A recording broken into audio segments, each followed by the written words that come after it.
Hollywood, what are we doing? Oh, I got to rant about this. Because, guys, one of my favorite comedies of all time is Planes, Trains, and Automobiles. I have it right here. I own it on Blu-ray. This is a classic. It's a classic for many reasons, but it's a classic because it stars two legendary comedians in their prime, and I would argue potentially their best film. Steve Martin, John Candy, Planes, Trains, and Automobiles, written and directed by John Hughes. This film holds up. This film I watch every Thanksgiving. If it's on TV, I end up still watching it. I love, love, love this film. And I have to spoil this film, so if you haven't watched the original, please go watch it and then come back and you can rant with me. But I got to spoil this a bit because I got to talk about why I'm angry right now. Why I'm very angry now and break down why I'm angry, because there's not an original idea left in Hollywood anymore, guys. It's gotten to the point where Planes, Trains, and Automobiles is getting a Paramount Pictures remake with Will Smith and Kevin Hart. And Kevin's on Instagram promoting how excited he is. So excited to finally team up with Will for the greatest idea. He's so excited to make Planes, Trains, and Automobiles. Paramount has set a remake of the classic 87 road comedy as a star vehicle for Will Smith and Kevin Hart. Hart's Heartbeat Production and Smith's Westbrook Studios will produce. In her feature debut, Aisha Carr will write the script. Her TV credits include Brooklyn 99 and the upcoming Hulu series Woke. So it's not even written yet? Why are you telling me this until you figured out the script's worthy? That's problem one right at the gate. So they're committing to a project before they've even confirmed that they can make a script worthy of a remake. So problem one. Anyway, they go on to tell you about how the original, what it's about. Hart and Smith produce, blah, blah, blah, blah, repeat. There's nothing here. The film seems like an ideal one for the new version from Paramount. It was very funny, but writer-director Hughes made it exceptionally touching considering the high-concept road trip premise. He caught two superb physical comics at the peak of their powers. Here's a refresher on Planes, Trains, and Automobiles, and that's it. They don't really tell us anything else about the project. All right, Kevin, Will, we need to share this with them. We got to get to them because there's still time. There's still time here. And I say this with love to both Kevin Hart and Will Smith, who I respect. I got no beef with either of these guys. I think they're talented actors. But guys, what are you doing? What are you doing? No, we don't want this. This isn't what we want. And this isn't what you want. Let's break down some of the reasons why we don't want this. Okay, why doesn't this work? Why doesn't this work, guys? Because the original is a classic, right? But the original is an original. The original works because it was something different. It was something new. And it was made by two legends of comedy, John Candy, Steve Martin. The problem today, Kevin Hart, Will Smith, I'm speaking to you, you need your own classics. You need your own comedy. You need to, if you want to become Steve Martin and John Candy and have the legacy like they do, you need to find the original work. Now, guys, everyone, who's not going to go see a Will Smith, Kevin Hart movie? These are two huge names. They are respected. People will go see a project they put their names to. Make an original comedy. Kevin Hart, I thought you were a comedian. Well, hello? All right. So fine, I'll take that pressure away from you, Kevin. Sorry, that's unfair of me.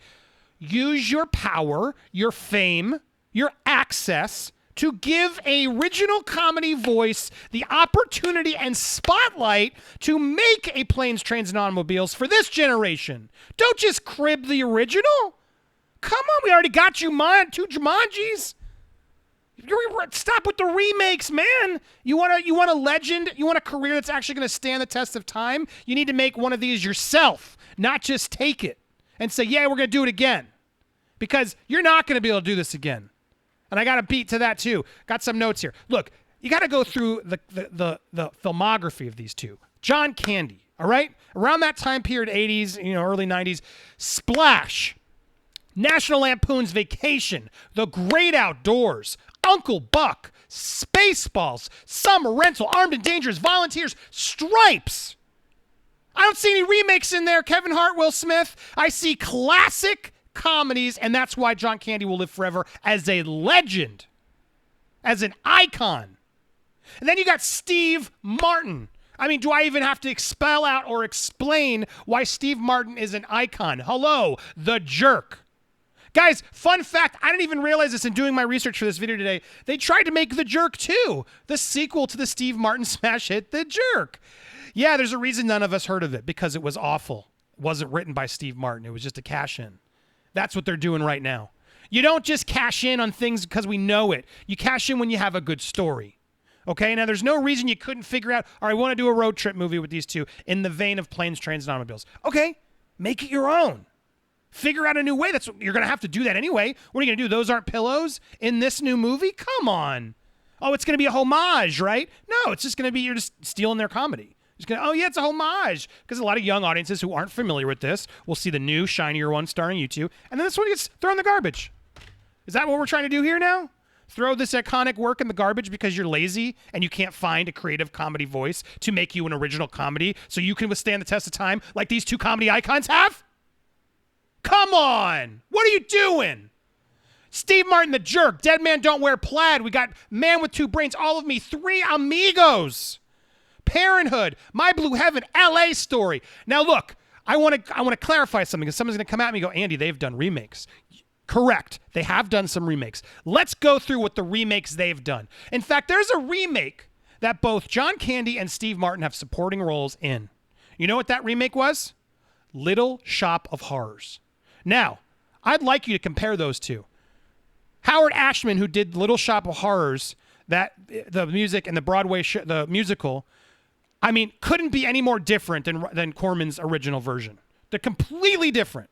Now, unless you're turning this one into a musical with some new high concept idea that you've yet to reveal, I'm sorry, I need something to warrant this remake, not just, we're putting me and Will Smith in it, yeah. No. Little Shop of Horrors transcended the original and made it better, had a new creative visionary in it behind it. Howard Ashman just crushed it. Just absolutely crushed it. Go watch the Howard documentary on Disney+. Man, what a brilliant genius he was making that play, that musical, and then turning it into the movie. Little Shop of Horrors is brilliant. Steve Martin's fantastic. It is a fantastic film. In fact, I would argue better than the original. How are you going to make this better than the original? That is your challenge now, because that's what you're putting on your back. No one cared about Little Shop of Horrors by Corman. Only reason it got any attention was because Jack Nicholson was in it. People didn't, and then Jack Nicholson got famous, and it's like Jack Nicholson's first role. That's the only reason. And it's Corman and Jack Nicholson's like one of his first roles. That's the only reason people talked about that original movie. Find one of those. Find one of those. Find remake. Don't remake a classic that works, that people still replay every Thanksgiving.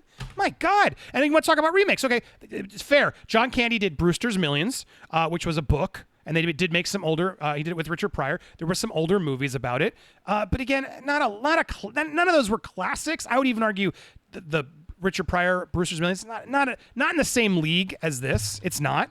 And then you could say, well, Steve Martin made Roxanne, sure, a remake of the play.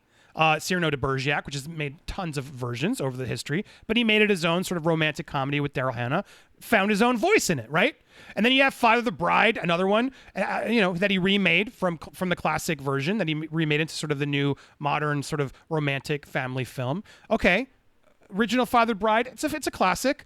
I could see someone making that argument, but I don't think I need to know why this is worthy. Why are we just subbing out John Candy and Steve Martin to have Will Smith and Kevin Hart in a car doing this? It doesn't work to me. So yes, there's remakes. And the one remake I want to point out that I actually didn't even realize was a remake, just to show, because make sure I am putting it all out there.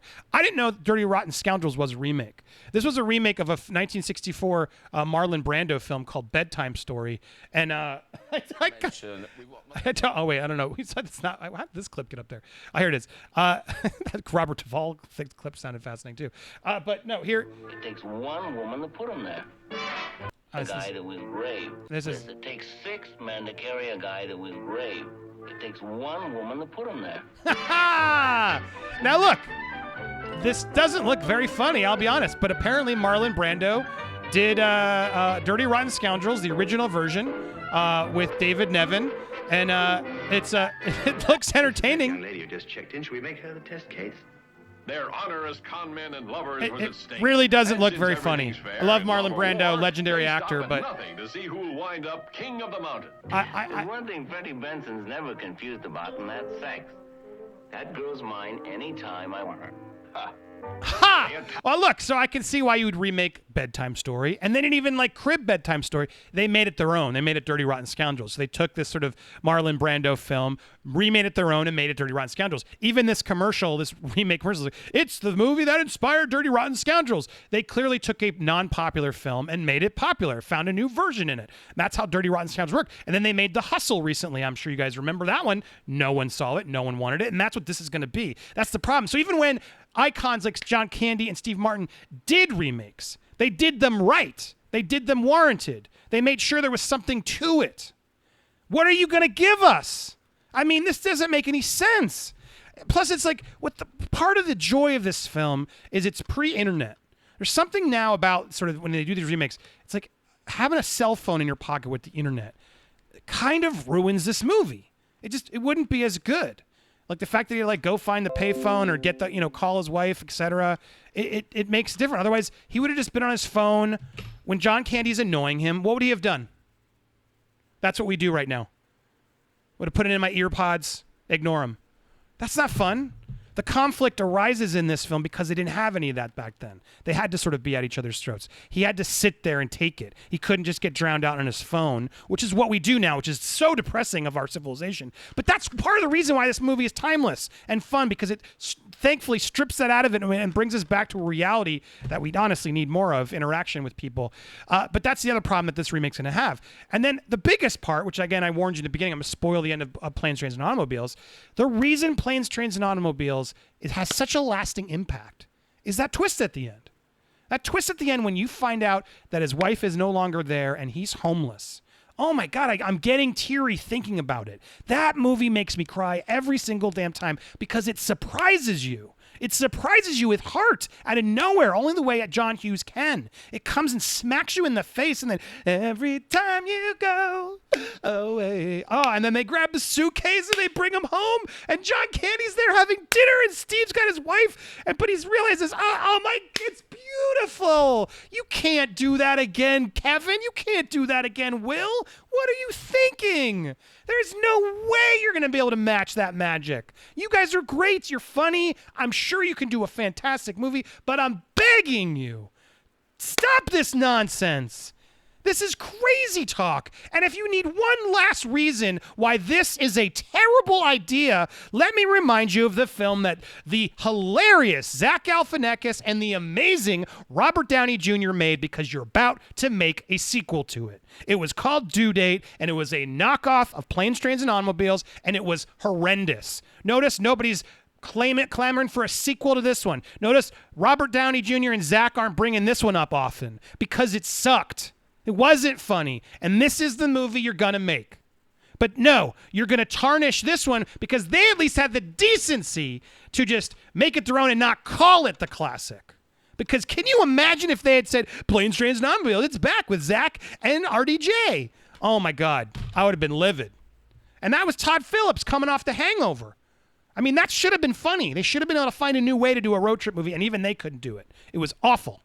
So guys, I'm begging you. I say this as a fan of Kevin Hart, as a fan of Will Smith, as a fan of John Candy and Steve Martin. This is awful. This is terrible. Do not disparage and defame this classic. Make your own. You have the resources. You have the talent. There are people out there dying to be heard. Funny voices that need to be spotlighted. Take a gamble on them and put your two names finally together on a movie that you both believe is not only funny, but original. That's what we want right now. That's what we need. Enough with the remakes. When the most famous people out there who can get movies made can't even put their balls in the line to put their name on a specific idea and a funny voice, well, then we're in real serious trouble. This is lazy, and this is uncalled for, and I'm sick of it. Enough is enough. Let's start this. Hashtag no planes, trains, and automobiles. I don't know. Is that some help me? Somebody help me with a better one. I'm riled up because this one sucks. This is stupid. Some of these remakes I don't care, but I care about this film. And if you're not going to listen and you do this, you better damn sure make sure it's not disrespectful and that it's funny, because you got a high mark to try and pass. Good luck. What do you guys think? Hit me up on social media. Please subscribe. So glad to have my voice back here on my YouTube channel. Check out some of these other videos. Awesome. Tell me your thoughts down below. I got to cool down. I've spoken.